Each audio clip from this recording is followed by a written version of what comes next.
అందరికీ నమస్కారం. ఈరోజు మీ అందరికీ నేను వినిపించబోయే కథ ఉభయ తారకం. రచయిత సీతా సత్య గారు. ఇక కథలోకి వెళితే, మీరేనా ఈ పోర్షన్లోకి కొత్తగా వచ్చింది?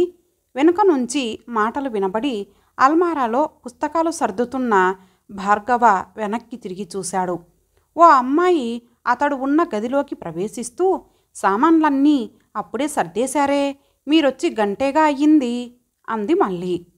భార్గవ ఆ అమ్మాయిని తేరిపార చూశాడు. 17-18 ఏళ్లుంటాయి ఆ అమ్మాయికి. లంగా ఓణీలో ఉంది. వంకీలు తిరిగిన జుట్టు ఆమె మొహానికి సరిగ్గా సరిపోయింది. కోలమొహం, చురుకైన పెద్ద కళ్ళు, చిన్న నోరు, ఎక్కడా వంపు లేకుండా తిన్నగా ఉన్న నాసిక. అందమైనదే అనుకోకుండా ఉండలేకపోయాడు భార్గవ. ఓ చేత్తో జడను అటూ ఇటూ ఆడిస్తూ, మిమ్మల్నే నా వైపు ఏమిటలా చూస్తున్నారు? నా పేరు సమీరా, మీ పేరేమిటి అని. మీ పేరు ఏదైతే నాకెందుకు గాని, మీ ఆవిడను ఎప్పుడు తీసుకొస్తున్నారు అని అడిగింది ఆ అమ్మాయి అతడి మొహంలోకి గుచ్చి గుచ్చి చూస్తూ. ఆ అమ్మాయి ధోరణి సరదాగాను వింతగానూ ఉంది భార్గవకు. నేను ఏమడిగినా మాట్లాడకుండా బిర్రబ్బాయిలా నా వైపు గుడ్లప్పగించి చూస్తారేమిటి అంది ఆ అమ్మాయి మళ్ళీ. ఏం మాట్లాడమంటావు? అయినా నాకసలు మాట్లాడేటందుకు అవకాశం ఇస్తేగా నువ్వు అన్నాడు భార్గవ గబగబా. లేకపోతే మరో ప్రశ్న వేస్తుందేమోనన్న భయంతో. ఏదో గొప్ప విషయాన్ని పరిశోధన చేసి కనిపెట్టిన దానిలా గుండెల మీద అరచేయి ఉంచుకొని దీర్ఘంగా శ్వాస పీల్చి వదులుతూ అంది ఆ అమ్మాయి. హమ్మయ్యా, మీకు మాటలొచ్చు, మీరు మోగవారు కాదు. ఇక ఇప్పుడు చెప్పండి. ప్రశ్న నెంబర్ 1, మీ శ్రీమతి గారిని ఎప్పుడు తీసుకొస్తున్నారు? నెంబర్ 2, పిల్లలు ఎంతమంది మీకు? నెంబర్ 3, ఎక్కడ పని చేస్తున్నారు? నెంబర్ 4, మీకు స్కూటర్ ఉందా, లేదా కనీసం సైకిల్ అయినా ఉందా? కొత్తదే కానక్కర్లేదు, డొక్కుదైనా పర్వాలేదు. నెంబర్ 5, వారానికి ఎన్ని సినిమాలు చూస్తారు? నెంబర్ 6, వీక్లీలు గట్రా చదివే అలవాటు ఉందా? లేకపోతే మా నాన్నగారిలా న్యూస్ పేపర్ ముందేసుకొని చెత్త న్యూస్ అంతా చదువుతూ రోజంతా గడిపేస్తారా? అవును, మీ ఇంట్లో పెద్దగా సామానేం లేదే. ఫ్రిడ్జ్ ఏది? టీవీ కూడా లేదే. ఎంత వెదికినా డైనింగ్ టేబుల్ కూడా కనిపించదేం? అసలు మీకు జీతం ఎంతొస్తుంది? మర్చిపోయాను అడగడం. మీకు పేకాట, తాగుడు వంటి దరిద్రపు అలవాట్లేమీ లేవు కదా. బహుశా అందుకే ఇంట్లోకేమీ కొనుక్కొని ఉండరు, అవునా? మీ ఆవిడ్ని రానివ్వండి, చెప్తాను మీ పని. అయినా పెళ్ళయ్యాక కూడా అవేం పాడలవాట్లు మీకు? పెళ్ళాం పిల్లల మొహాలు చూసైనా మానేయొచ్చు కదా. గుక్క తిప్పుకునేందుకు క్షణం ఆగింది ఆ అమ్మాయి. భార్గవకు ఆమె వేగాన్ని అందుకోవడం కష్టంగానే ఉంది. అయినప్పటికీ తమాయించుకొని ఏదో చెప్పేటందుకు నోరు తెరిచాడు. ఈలోగా ఓ నడివయసాయన అక్కడికొచ్చి, ఏమనుకోకు బాబు, చిన్నపిల్ల కదా అని గారంగా పెంచాం. కొత్త పాత లేదు దీనికి. ఎవరితోనైనా ఇలాగే మాట్లాడుతుంది.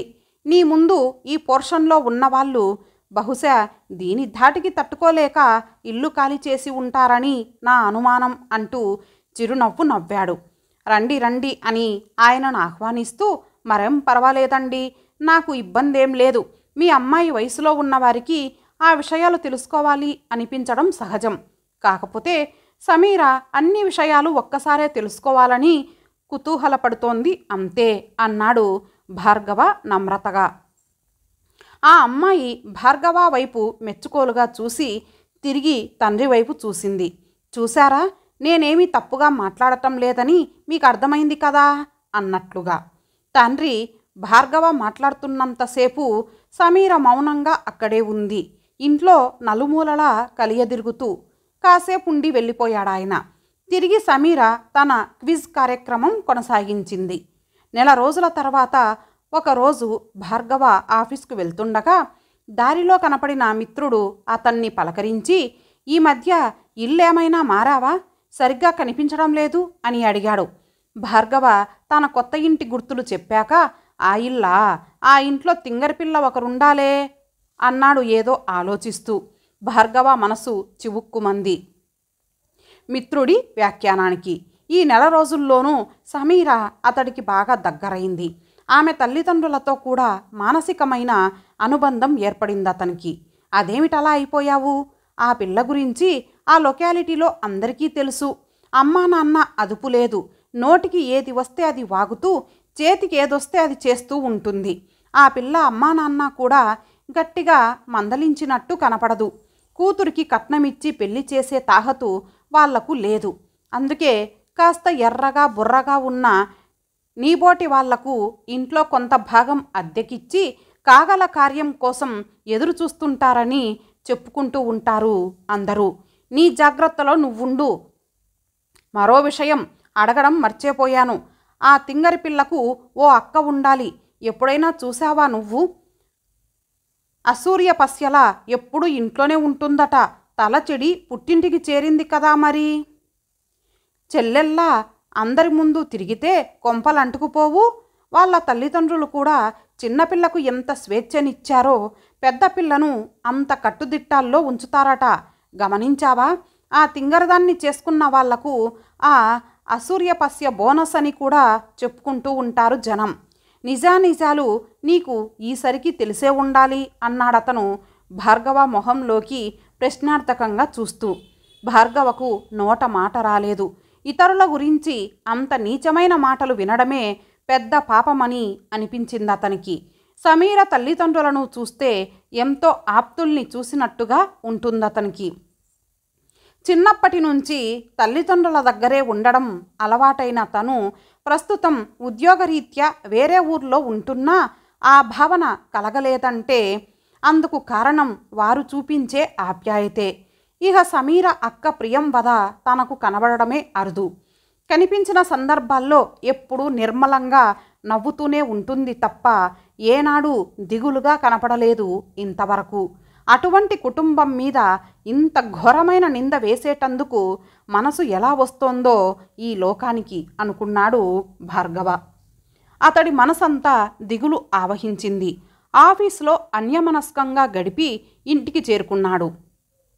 బట్టలు మార్చుకొని పడక కుర్చీలో కూర్చొని కిటికీలోంచి బయటకు చూడసాగాడు. ఆ కిటికీలోంచి పెరట్లో ఉన్న బావి కనిపిస్తోంది. నూతి చెప్టా చుట్టూ గుబురుగా ఉన్న పూల మొక్కలు, అరటి చెట్లు, వాటి మధ్య నుంచి కనిపించే నీలి ఆకాశం. ఎంతసేపు చూసినా ఏదో అద్భుతమైన దృశ్యాన్ని చూసినట్టుగా అనిపిస్తుందతడికి. అలా ఎంతసేపు గడిచిందో కానీ ఉన్నట్టుండి కళ్ళ మీద వెలుతురు పడటంతో ఒక్కసారి కళ్ళు మూసి తెరిచిన అతడికి గదిలో ప్రియంవద కనిపించింది. మీరా అని ఆశ్చర్యపోయాడు భార్గవ ఆమెను తన గదిలో చూసి. సమాధానంగా దరహాసం చిలికించి లైటు వేసుకోకుండా కూర్చున్నారేం అని తిరిగి వెళ్ళబోయిందామె. అదే మొదటిసారి ఆమె అతడి పోర్షన్లోకి రావడం. గతంలో అతడు ఆమెతో పెరట్లోనో వాళ్ళింట్లోనో మాట్లాడాడు. ప్రతిసారి ఆమె తల్లిదండ్రులో సమీరో ఎవరో ఒకరు దగ్గర ఉండేవారు. ఏకాంతంగా ఆమెతో ఉండడం అదే మొదటిసారి. ఉండండి, వెళ్ళిపోకండి అంటూ హడావుడిగా పడక కుర్చీలోంచి లేచి ఆమె వైపు నడిచాడు భార్గవ. ఆమె కంగారు పడింది. మీరు రావడం చూశాను. ఎంతసేపటికి ఇంట్లో లైటు వెలగకపోవడంతో లైటు వేద్దామని వచ్చాను అంది ఆమె గబగబా. నేను మీ పోర్షన్లోకి వేరే ఉద్దేశంతో వచ్చానని అపార్థం చేసుకోకండి సుమా అన్నట్టుగా ధ్వనించింది ఆమె గొంతు. భలే వారే, రాక వచ్చారు. కాసేపు కూర్చొని వెళ్ళండి. సమీర ఏదీ కనపడ్డం లేదు అన్నాడు భార్గవ. మామయ్యకు ఒంట్లో బాగుండలేదని కబురొస్తే అమ్మ, నాన్నగారు మా అత్తయ్య గారి ఊరు వెళ్ళారు. అమ్మా నాన్న వద్దన్నా వినకుండా బస్సు ఎక్కించి వస్తానని సమీర కూడా వెళ్ళింది అని వస్తాను అందామె. భార్గవ మరో 2 అడుగులు ముందుకు వేసి ప్లీజ్ కూర్చోండి అన్నాడు. ప్రియంవద మొహంలో తొలిసారిగా నవ్వు మాయమైంది. నేనేమైనా చిన్నపిల్లననుకున్నారా మీ ఎదురుగా కూర్చొని కబుర్లు చెప్పేటందుకు అందామె చిరుకోపంగా చూస్తూ. భార్గవ ఆమె మాటలకు నొచ్చుకున్నాడు. అబ్బే, నా ఉద్దేశం అది కాదు. మీతో ఎప్పుడూ సరిగా మాట్లాడే అవకాశమే రాలేదు నాకు. ఇప్పుడు ఎలాగూ ఇంట్లో ఎవరూ లేరు కదా అని కాసేపు కూర్చోమన్నాను అంతే అన్నాడు భార్గవ. ప్రియంవద ఇబ్బందిగా చూసింది. కాసేపు ఆగి ఎప్పటి నుంచో అడగాలనుకుంటున్నాను. నా మీద మీ అభిప్రాయమేమిటి? మీకు ఇష్టమైతేనే చెప్పండి అన్నాడు భార్గవ. చివ్వున తలెత్తి చూసిందామె. ఒక మగవాడు పరాయి ఆడదాన్ని ఏ సందర్భంలో ఎటువంటి విషయానికి ఉపోద్ఘాతంలా ఆ ప్రశ్నను అడుగుతాడో తెలియని ముగ్ధ కాదామె. పెళ్ళై భర్తతో 3 ఏళ్లు అన్యోన్యంగా కాపురం చేసి విధివశాన విధవగా మారిన ప్రియంవదకు అతడి ప్రశ్న తనేదో ప్రమాదకర స్థితి అంచున ఉన్న భావనను కలగజేసింది. ఆమె ఏమీ మాట్లాడకపోవడంతో, సరే, నా గురించి మంచిగా కాకపోయినా చెడుగా మాత్రం అనుకోవడం లేదని నేను అనుకుంటున్నాను అన్నాడు భార్గవ మళ్ళీ. ఊహు, హాస్యానికి కూడా అటువంటి మాటలు దయచేసి అనవద్దు. మా చెల్లి, అమ్మా, నాన్న మీ గురించి మంచిగా చెప్తోంటే నేను ఎంత పొంగిపోతానో మీకు తెలియదు. అటువంటప్పుడు మీ గురించి చెడ్డవారు కాదు అని అనుకోవడం కంటే ఘోరం మరొకటి ఉండదు. ఏ స్త్రీ అయినా అప్రయత్నంగా అని నాలుక కరచుకుంది ప్రియంవద. ఏ స్త్రీ అయినా ప్రాంప్టింగ్ అందించాడు భార్గవ. ఇక నే చెప్పను అంది ప్రియంవద మొండిగా. సరే, నేనే చెప్తాను. ఏ స్త్రీ అయినా ఇటువంటి మనిషి నీడలో మనుగడ సాగించడము ఎంత దుర్భరమో అనుకుంటుంది కదూ అన్నాడు భార్గవ. ప్రియంవద రోషంగా అంది. ఏం కాదు, నా నోటితో చెప్పించాలని ఎత్తువేస్తున్నారు. నాకు తెలియదనుకోకండి. నా మనసు ఇంత బాగా తెలిసిన వారు నన్ను ఇంకా ఏడిపించడమెందుకు అన్నాడు భార్గవ కవ్విస్తూ. ఏమిటి తెలిసేది నా మొహం? మీ గురించి, మీ మనసు గురించి నాకేం తెలియదు. అయినా తెలుసుకోవాల్సిన అవసరం మాత్రం నాకేముంది కనుక అంది ప్రియంవద. అంతేనా? నా మనసులో ఏం ఉందో తెలుసుకుంటే మీకు నిజంగా సంతోషం కలగదా అన్నాడు భార్గవ దీనంగా మొహం పెట్టి. మగాడి పొగడ్తలకు పొంగిపోవడం, దీనమైన చూపులకు కరిగిపోవడం స్త్రీల సహజ గుణాలని ఏ మహానుభావులు అన్నారో కానీ భార్గవ అలా అనగానే ప్రియంవద గొంతులోకి మార్దవం తోసుకొచ్చింది. ఈ విషయమై మనమెన్నడూ మాట్లాడుకోకపోయినా మీ మనసులో ఏం ఉందో నాకు తెలుసునని మీకు తెలుసు. ఇద్దరి మనసుల్లోనూ ఒకే రకమైన భావన కలిగినప్పుడు దాన్ని పైకి వ్యక్తం చేయకపోయినా ఇరువురికి ఆ విషయం తెలుస్తుందని మీకు తెలుసు. కనుక దాగుడు మూతలు మానేసి మీ మనసులోని మాట నిర్భయంగా చెప్పండి అంది ప్రియంవద. భార్గవ నిట్టూర్చి అన్నాడు. సమీర పెళ్లి గురించి ఏమైనా ఆలోచించారా? ఆ ప్రస్తావన అతడి నుంచి ఆశించకపోవడంతో ఒక్క క్షణం తెల్లబోయింది ప్రియంవద. అతడు అడగదలుచుకున్న విషయం అది కాదని అనిపించినా తన భావాల్ని మనసులోనే అదిమిపడుతూ, ఇందులో ఆలోచించేటందుకేం ఉంది? వచ్చే ఏడాదితో డిగ్రీ పూర్తవుతుంది దానికి. ఎవరో మంచి కుర్రాన్ని చూసి ముడిపెట్టడమే అంది ప్రియంవద. అదే, ఆ ఎవరనే విషయం నిశ్చయమైందా అని నా ప్రశ్న అన్నాడు భార్గవ. మా ఇంటి విషయాలు మీకు తెలియనివేమున్నాయి? మేమిచ్చే డబ్బు కాసించి ఎవరూ వస్తారని మాకు ఆశ లేదు. సమీర అందాన్నో గుణగణాలనో చూసి ఎవరైనా రాజకుమారుడు వెదుక్కుంటూ రాకపోతాడా అని ఆశ, అంతే అని నవ్వి, మీ దృష్టిలో ఎవరైనా ఉంటే చెప్దురు, మా ఇంటిల్లిపాది మీకు రుణపడి ఉంటాం అంది ప్రియంవద.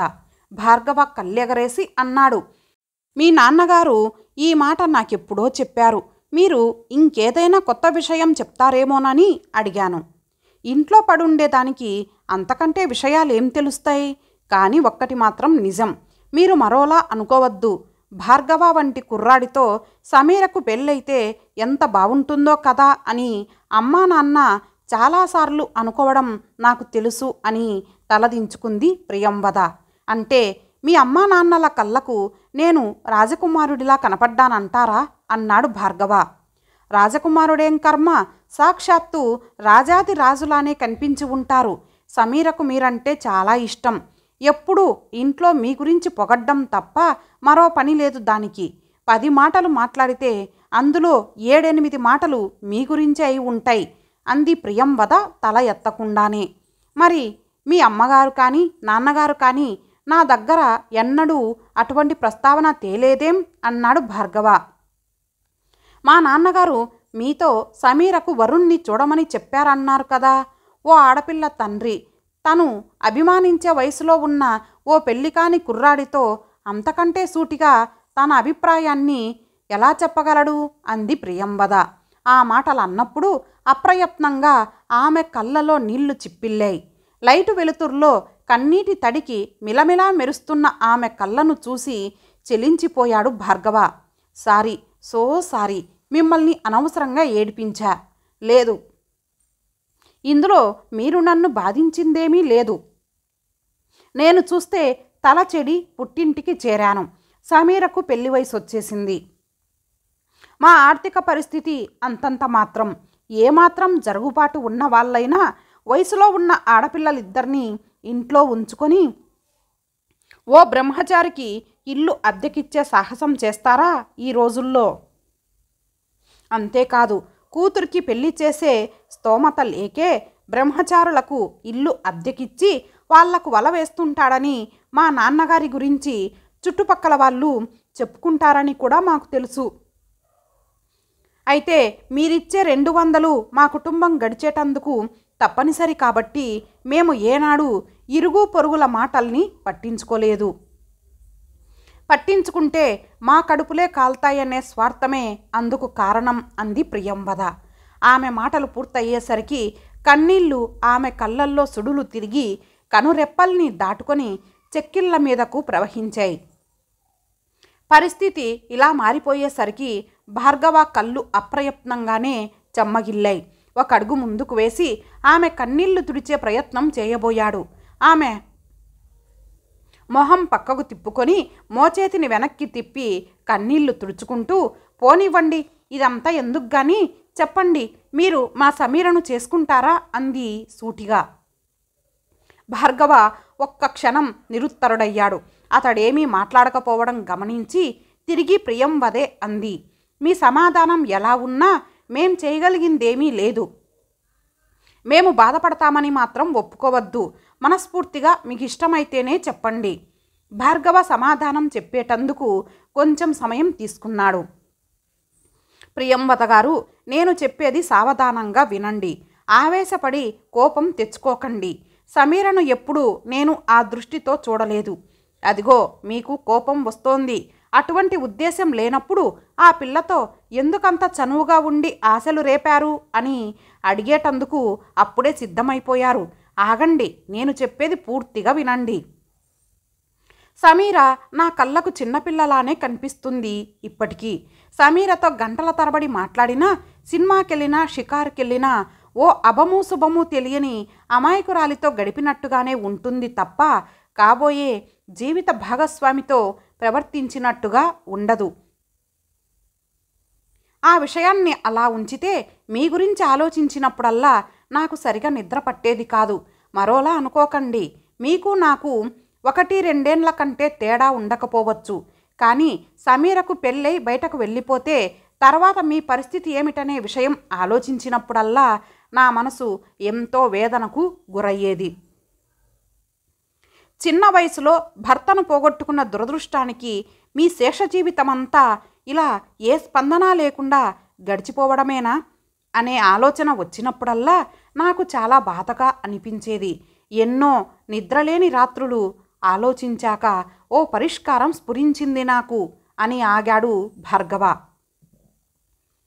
ప్రియంవద గుండెలు అతి వేగంగా కొట్టుకున్నాయి. నేను చెప్పే విషయం మీకు నచ్చుతుందో లేదో, మీ తల్లిదండ్రులు ఏ విధంగా భావిస్తారో అని సంకోచంగానే ఉంది ఇప్పటికీ. అయినప్పటికీ నా మనసులోని మాట చెప్తాను. దయచేసి సహృదయంతో ఆలోచించండి. మీ గుణగణాలు నాకు నచ్చాయి అంటే సమీర గుణగణాలు నాకు నచ్చలేదనే అభిప్రాయానికి రావద్దని మనవి. సమీర మీకంటే అందమైనదే కాదనను. ఆమె అందం గలగలా పారే సెలయేటి వంటిదైతే మీ అందం నిశ్చలమైన పవిత్ర తటాకంతో పోల్చదగ్గది. ముఖస్థుతి కోసం ఈ మాటలు అనడం లేదు నేను. ఇవన్నీ అలా ఉంచితే మిమ్మల్ని నేను వివాహం చేసుకుంటే సమీరకు మంచి వరుణ్ణి చూసి ఎంపిక చేయడం నా ప్రధాన బాధ్యత అవుతుంది. అది నాకెంతో ఆనందం కలిగించే విషయం. మీ మీది జాలితోనో విధవ వివాహం చేసుకున్న సంస్కర్తగా గుర్తింపబడాలనే కోరికతోనూ ఈ నిర్ణయానికి రాలేదు. సమీరకు ఎలా అయినా పెళ్ళవుతుంది. నేను కాకపోతే మరొకరు సాయం చేస్తారు. కానీ ఎంతో ప్రయత్నం చేసి అన్నీ కలిసొస్తే కానీ మీ జీవితం తిరిగి మామూలుగా అయ్యే అవకాశం లేదు. ఇందులో నా స్వార్థం కూడా లేకపోలేదు. మా అక్కయ్య నాకంటే 15 ఏండ్లు పెద్దది. నాకు ఊహ వచ్చే నాటికే భర్తను పోగొట్టుకుని పుట్టింటికి చేరుకుంది. మా అమ్మా నాన్న ఏ లోటు రాకుండా బాగానే చూసుకున్నా మా అన్నయ్యలకు పెళ్ళిళ్ళయ్యాక ఆవిడ పరిస్థితి పని మనిషి స్థాయికి దిగజారింది. మా అమ్మా నాన్న బ్రతికున్నంత వరకు పర్వాలేదు. తర్వాత ఎవరు చూస్తారు మా అక్కను? నాకు కాబోయే భార్య మాత్రం మా వదినల్లా ప్రవర్తించదని నమ్మకమేముంది? మా అక్కయ్యను ఎప్పుడు చూసినా అవే ఆలోచనలు నాకు. మీరు నా అర్ధాంగి అయితే మా అక్కయ్యను సాదరంగా చూస్తారని నా ఆశ. నేను చాలా స్వార్థపరుడిలా కనిపిస్తున్నానా? మళ్ళీ చెప్తున్నాను, మీ మీద జాలితో ఈ ప్రతిపాదన చేయడం లేదు నేను. మీరు నాకు నచ్చారు. మీరు విధవ అనే విషయం తర్వాతిది. నాది నిస్సందేహంగా స్వార్థమే. కానీ ఇతరులకు అది ఆదర్శంగా అనిపించవచ్చు. ఆదర్శం అనేది నా స్వార్థానికి కప్పిన ముసుగు మాత్రమే. సహధర్మచారినితో కలకాలం సలక్షణంగా కాపురం చేయాలంటే ఎటువంటి ముసుగులు అడ్డుండకూడదు. కాబట్టి బాహ్య ప్రపంచానికి కనిపించే ఆదర్శపు ముసుగులోని నా అసలు రూపాన్ని మీ ముందు ఉంచుతున్నాను. స్వార్థానికి ఆదర్శానికి పొత్తు కుదరదు. రెండు వేర్వేరు అసంబద్ధమైన విషయాలు. అందుకే మీరు విధవ కాబట్టి మిమ్మల్ని చేసుకోదలుచుకున్నానని అనడము, మీరు నాకు నచ్చారు కాబట్టి చేసుకోవాలనుకుంటున్నానని అనడము, ఈ రెండు పరస్పర విరుద్ధమైన విషయాలని మీకు అనిపించడంలో తప్పేమీ లేదు. నిస్వార్థంగా విధవలను ఉద్ధరించేటందుకు ముందుకొచ్చే వారితో పోలిస్తే నేను అల్పుడినే అయినా నా ఈ స్వార్థం వలన సమాజానికి లాభం ఉన్నా లేకపోయినా నష్టం మాత్రం లేదని నా నమ్మకం. కాదంటారా? ఈ లోకంలోని మగవారందరూ విధవల్ని వివాహం చేసుకునేందుకు ముందుకు రాకపోయినా విధవలైన తోబుట్టువులున్న నాలాంటి మగవాళ్ళు కనీసం స్వార్థంతోనైనా ముందుకు వస్తే మున్ముందు కాలక్రమేణా ఆశించిన ప్రగతి దానంతట అదే వస్తుందని నా విశ్వాసం. నా ప్రతిపాదనను తిరస్కరించినా స్వీకరించినా అంతా మీ చేతుల్లోనే ఉంది. మీరు నన్ను చేసుకునేటందుకు ఒప్పుకోనంత మాత్రాన సమీరను మర్చిపోతానని అనుకోవద్దు. మీ నిర్ణయము ఎలా ఉన్నప్పటికీ సమీరకు మంచి వరుణ్ణి చూసి పెళ్లి జరిపించే బాధ్యతను సంతోషంగా నిర్వర్తిస్తానని మీకు మాట ఇస్తున్నాను. కానీ మీరిలా ఈ పరిస్థితిలోనే ఎల్లకాలము ఉంటే మాత్రం నేను ఖచ్చితంగా బాధపడతాను. బాధపడటమే కాదు, నేను భార్య లేని వాడిలా ఇలానే ఉండిపోతాను తప్ప నా స్వార్థం కోసం మరో విధవను కట్టుకునే ప్రయత్నం మాత్రం చేయను. ఇది బెదిరింపు కాదని మనవి అన్నాడు భార్గవ. ప్రియంవద చాలాసేపు మాట్లాడలేదు. కాసేపటికి నీళ్లు చిప్పిల్లిన కళ్ళతో తలెత్తి ఏదో అనబోతుండగా సమీర సుడిగాలిలా లోపలికి దూసుకువచ్చి చప్పట్లు చరుస్తూ, శహబాష్ బావగారు, మీ ఆదర్శానికి అభినందిస్తున్నాను. నాకంటే మా అక్కయ్యే మీకు నచ్చినందుకు నాకు చాలా అసూయగా ఉంది కూడా. రేపు సాయంత్రం అమ్మా నాన్న వచ్చాక ఈ వార్త విని ఎంత సంతోషిస్తారో అంటూ చిన్నపిల్లలా గంతులేస్తూ ఓ చేత్తో భార్గవ చేతిని మరో చేత్తో ప్రియంవద చేతిని పట్టుకొని అక్కయ్య పెళ్లి కూతురాయనే అంటూ గిరగిరా తిరగసాగింది. ఇంతటితో ఈ కథ సమాప్తం. మరలా మరొక మంచి కథతో కలుద్దాం. అంతవరకు సెలవు. నమస్తే.